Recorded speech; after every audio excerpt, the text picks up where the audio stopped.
A lamp whose rays did reach and touch upon all corners of this scope. A lamp whose rays did reach and touch upon all corners of this scope.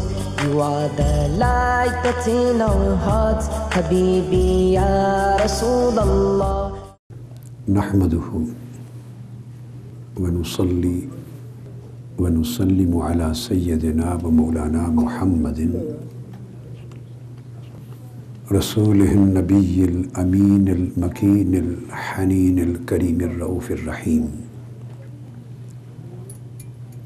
أما بعد فأعوذ بالله من الشيطان الرجيم بسم الله الرحمن الرحيم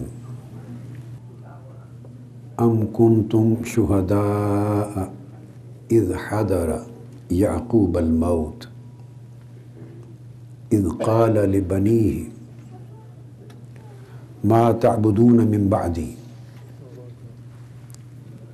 قالوا نعبد إلهك وإله آبائك إبراهيم وإسماعيل وإسحاق إلها واحدا ونحن له مسلمون صدق الله مولانا العظيم. Respected shuyukh, ulama, scholars, a'imma, community leaders, and honorable ladies and gentlemen. Alhamdulillah ta'ala, this is the third lecture of our series of lectures, and I hope you have already been informed about the scheme and order of lectures through some letter. This is my assumption. But I would again like to reaffirm that the scheme of lectures in this series would be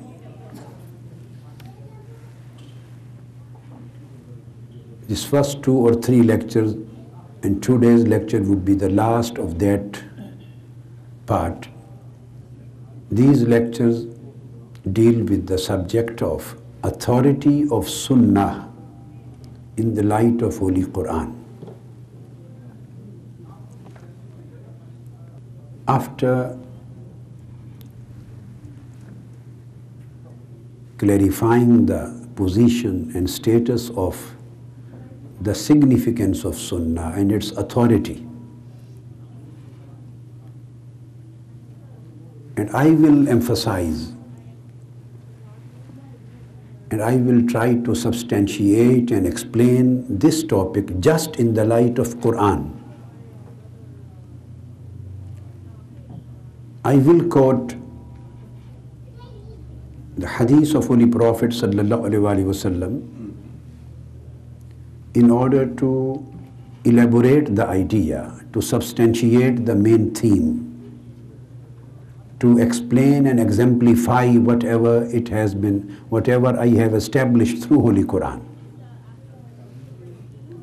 But my main emphasis of the evidence and argument would remain on Holy Quran, because the case which we are dealing with, or you can say the petition which has been filed by those who deny the authority of Sunnah in Islam, those who do not appreciate properly and perfectly the significance of Sunnah, the relevance of Sunnah, the inevitability of Sunnah, indispensability of Sunnah as an independent, permanent, absolute, and unchallengeable and unquestionable authority in Islam.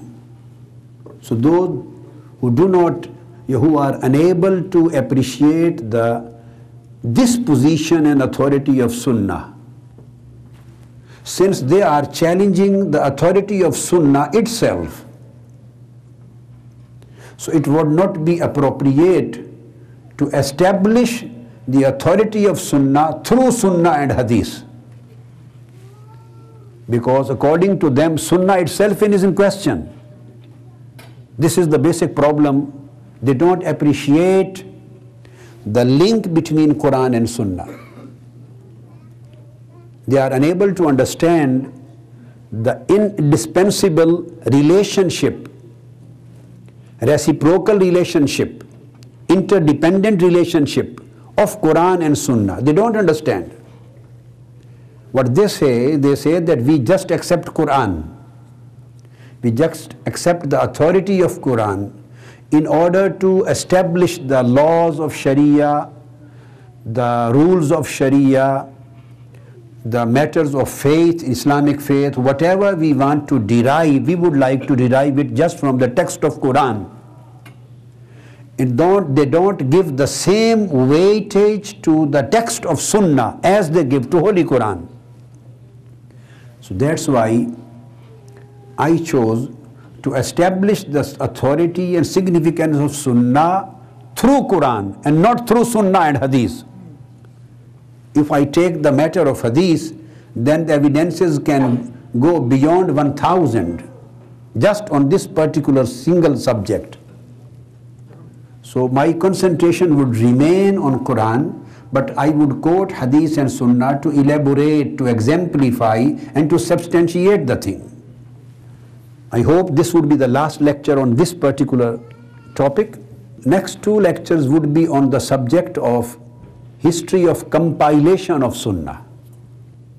These are the foundational lectures before we start the studying of text of Bukhari and Muslim. These are prerequisites to understand the position of Hadith, what Hadith is. So next two lectures would be on the subject of history of compilation of Sunnah. While discussing the Hadith, history of compilation of Sunnah, I won't take the subject of compilation of Bukhari, Muslim, Abu-Dawood, Tirmidhi, Nasai, ibn-majah and so on and so forth, because this period of compilation is already well known. The criticism that is made on the subject of the history of compilation, that is just related to the first 2 centuries before Sahih Bukhari, Sahih Muslim and these books were compiled. Right, starting from the period of Holy Prophet sallallahu alaihi wasallam himself, then the period of companions, then the period of their followers, and then the period of their successors.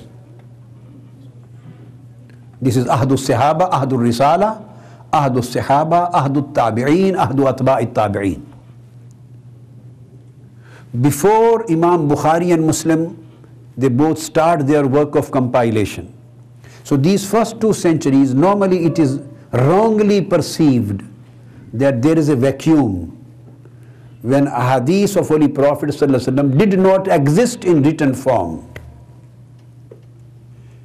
And all of a sudden, after 2 centuries, Imam Bukhari and certain other imams and their shuyukh, they started the work of compiling the hadith.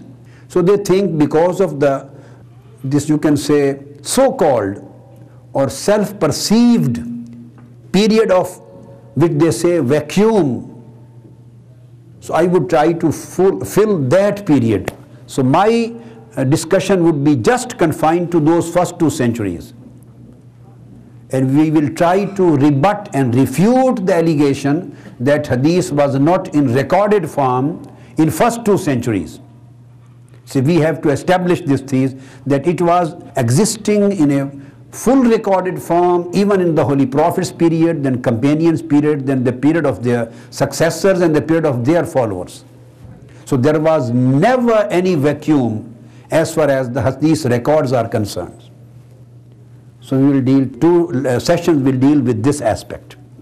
Then after completing the subject of authority of Sunnah and history of compilation of Sunnah, then we will start the subject for 2 sections, and that subject would be the basic principles of science of hadith, with particular reference two Sahih, Hadithul Sahih, Hadithul Hasan, and Hadithul Da'if. After these 6 lectures in total, then inshallah, in next lecture we will start introducing Bukhari and Muslim and their Jami' as-Sahih of Bukhari and Jami' as-Sahih of Muslim, and then we will be able to start the text of Sahih Bukhari and Muslim.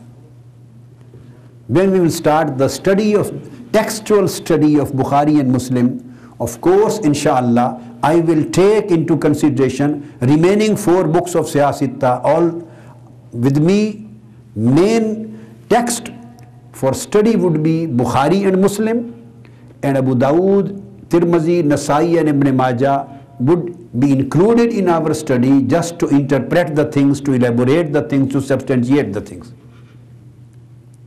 So in a way, you will be in a position to have a study of the full 6 books of Siyasitta. But the main emphasis will remain on the texts of Bukhari and Muslim, inshallah. This would be the scheme of our lectures. I don't feel any need to repeat precisely even whatever I have already stated in my last lecture. I want to save my time for the new subject. So you have the DVDs and cassettes, so you can reconnect your memories through the CDs and DVDs with the last lectures. The basic thing in order to understand the significance of Sunnah and authority of Sunnah in Islam, what is the basic problem which lies with this thing?